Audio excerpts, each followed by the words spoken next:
Welcome to the 200th Talk in Science. A test for the SETI network continues. Plus, we now have to question our understanding of fast radio bursts, studying lightning on Jupiter, and China's next expedition to their space station lifts off. This is TrekZone's Talk in Science. This is the podcast where you get the science and space headlines now. Researchers using CSIRO's ASCAP radio telescope detected a fast radio burst in a nearby galaxy that questions what we know about how the curious cosmic phenomena form. The new results published in the Astrophysical Journal last week indicate the source of the interstellar blast is in a much calmer galactic environment than other known events. Two teams of researchers are using ASCAP's unique capabilities to investigate these enigmatic events and their host galaxies simultaneously. Key to this ongoing research is the telescope's unique ability to analyse the gas distribution in galaxies, including hunting for the signatures that could help astronomers better understand the cosmic flashes. For more, lead researcher Dr. Marcin Gorwacki from the Curtin University node of the International Centre for Radio Astronomy Research is beaming in. Dr. Gorwacki, first up, welcome to Talk in Science. What is a fast radio burst? So a fast radio burst is a really intense beam of radio energy, and it happens in milliseconds. Within a blink of an eye, it's already happened. But one of the great mysteries about fast radio bursts is we don't actually know how they are created. Given their nature, finding an FRB itself is an achievement, but finding one that changes what we know is even more so, isn't it? Yes, it's definitely a good step in the right direction there.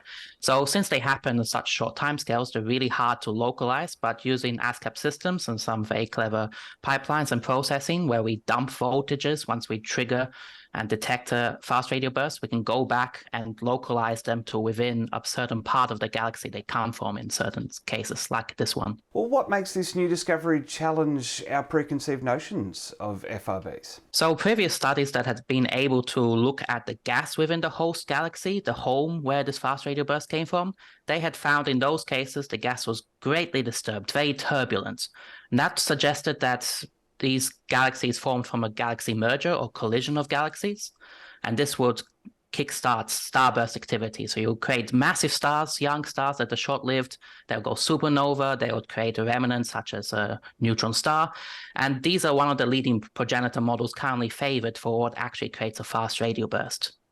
However, in our case, when we were looking at the gas in this FRB's host galaxy, it was quite calm, you could say quiet even, and either that means that whatever created the fast radio burst was the remnant of a massive star, but how that was created was from a different process than a galaxy merger, or it was some different model altogether. This is the best part about science for me. What we thought was the case gets thrown out on its head with one new discovery, and ASCAP is really kicking goals with being able to study a large area of the sky quickly.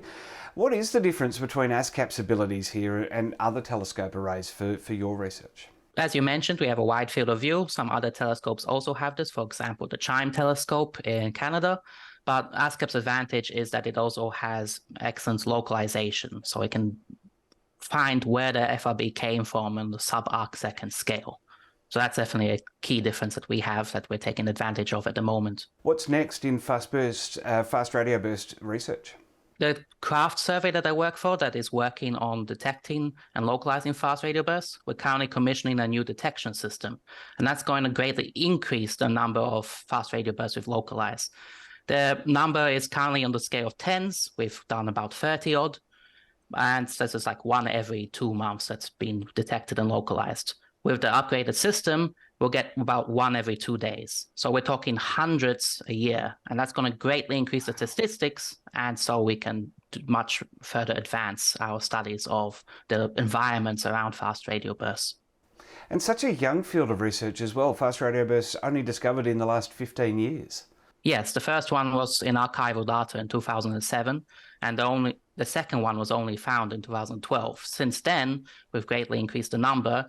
There are hundreds published, but most of them do not have localizations. Very, very exciting. And this is another thing that I love as well, that we're going back to archive data and finding new things to discover in this data that was captured ages ago. You know, the first radio burst there, as you're saying, was discovered in that archive data.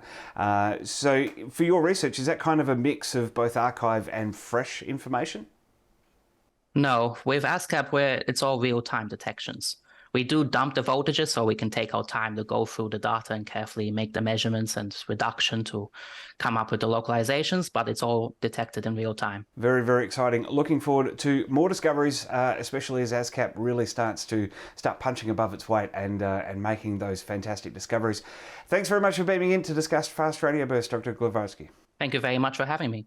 Lightning on Jupiter appears to pulsate with a similar rhythm to lightning that occurs inside the clouds here on Earth, according to international researchers.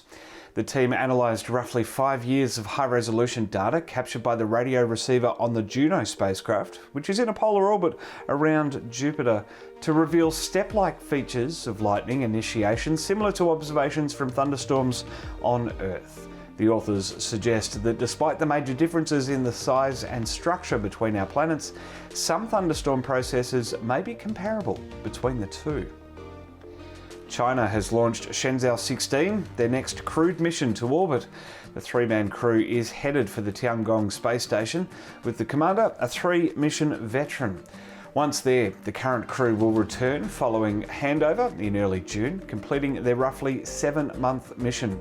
Tiangong is a 3-module station in Earth orbit, completed last year in 2022, with plans to be permanently occupied for at least a decade. Chinese space officials are looking to open the station to visitors, both tourists and foreign astronauts. Well, first announced in 2021, the United Arab Emirates asteroid mission moved a step closer this week. We now know the mission will be called the Emirates Mission to the Asteroid Belt, or EMA, and it's planned to visit 7 asteroids across the belt, including a landing attempt on Justitia. The first asteroid will be visited in 2030 and an orbital path will follow, allowing gravity assists from various planets before the landing attempt in 2034, where it's speculated Justitia contains organic molecules on its surface.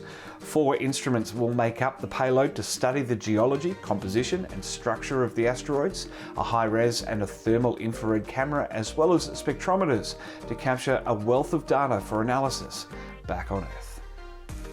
Well, it's been revealed that observations of Saturn by the James Webb Space Telescope in November captured a huge plume of watery vapour in space from Saturn's moon Enceladus.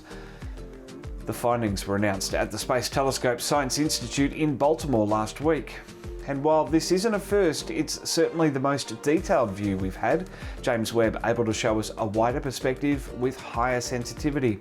And we now know that the jet shoots out from the surface deeper into space than the width of Enceladus, which is just incredible.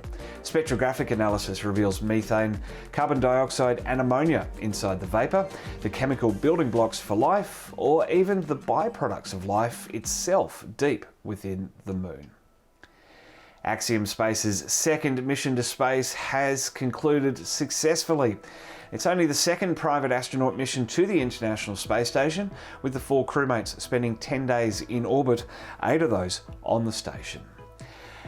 A new SETI test is underway, with Europe's Trace Gas Orbiter Mars probe beaming back a coded message.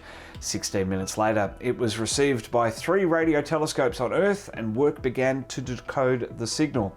It's all part of the A Sign in Space project, led by Daniela Depoulas, the current artist in residence at the SETI Institute, located in Mountain View, California, and also the Green Bank Observatory in West Virginia. SETI's Allen Telescope Array, Green Bank Observatory, and a radio astronomical station in northern Italy joined together to receive the transmission, with researchers at each location working to process the data before distributing it to colleagues and the general public.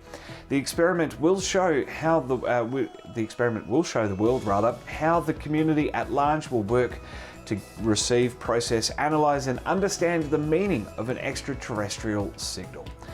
Well, we are podcasting on YouTube and across every podcast app. Find each of TrekZone's shows on Google or Apple Podcasts, iHeartRadio, Tuned In, and more. Plus, TrekZone's channel in the iTunes library even gives you a one-stop shop for all of our goodness. So jump onto your favourite podcast app, find TrekZone, and subscribe. On YouTube, membership continues to be available, early access for less than a cup of coffee per month, add in behind the scenes of our next Star Trek fan film for the same price as a streaming service, but this way you get a direct, tangible benefit, and my thanks. And of course, our social media feeds always have the week's podcast highlights and Star Trek episodes. This is the 20th year to the world. We are TrekZone. I am Matt Miller. I'll catch you in the comments because we've been going boldly since 2003.